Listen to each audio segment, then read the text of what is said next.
morning, Professor Bonnet. You are Associate Professor of Public Policy at Harvard University. Welcome. You report that there is a loss of trust in corporate leaders. How does this affect investment commitments? So first of all, thank you very much for having me. It's a pleasure to be here. So let me talk a little bit about trust and how trust and the short-term focus that we are talking about today is related. So one of my theses is that in fact a focus on the short term is a response to the lack or the loss of trust in the corporate sector. And here's why. What we do by requiring CEOs to report quarterly earnings is basically to increase control of principals of their agents. So that's one of the ways we can avoid trust, by increasing control. And so the short term helps us, the focus on the short term helps us to increase that kind of control. But secondly, reporting quarterly earnings, and in particular giving earnings guidance, serves another purpose. And that is, it's a way to check how good managers are in predicting the future.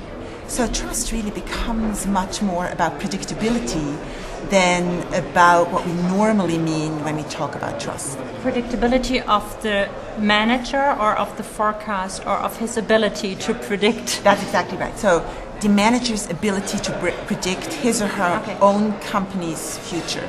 And so that's a way to have some sort of understanding of the company performance. And if I can't trust you, then I'd rather know how well you perform. And so that's why I would argue that the short-term focus is one of the ways to deal with the lack of trust. And is there general findings you have on this? So what we observe, and particularly in the last 5 years, after Enron and WorldCom and all the corporate scandals, Parmalat, right? There's many more, but all the corporate scandals, is that there's basically two things happening. One is this extreme focus on increased control. That we have Sarbanes-Oxley, we have other kinds of regulations in Europe which increase control of managers. And the second thing that we observe, and now I'm talking about the US where this research is based, is that principals try to decrease the information asymmetry between the principals and the agents by basically relying on people they know.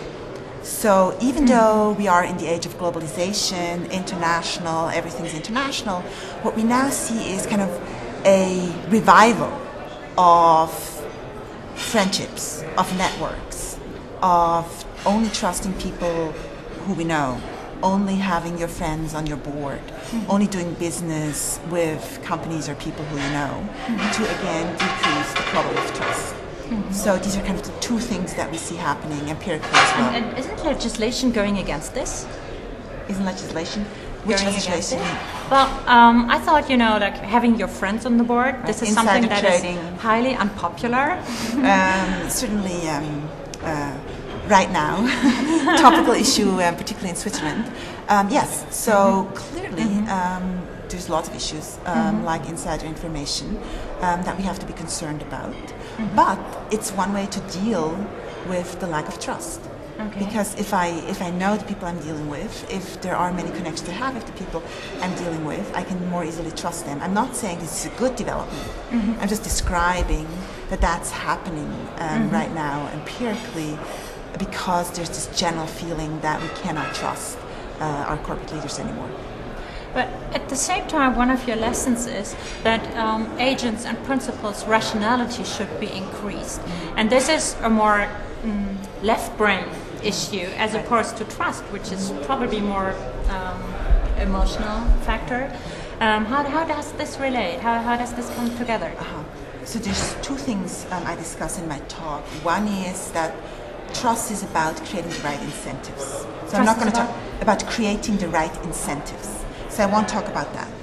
And my second thesis is that even if we have incentives right, so even if, for example, if I'm your agent, if you invest in my company, for example, even if I try to maximize your interests, even if I try my very best, there is bounded rationality, and that's what we're alluding to right now. Okay. What is next on your agenda?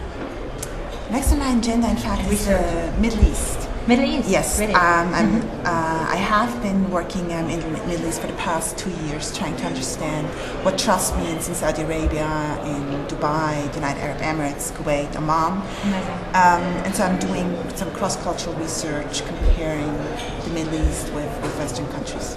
Thank you so much, and good luck to you. Thank All you the very best. much.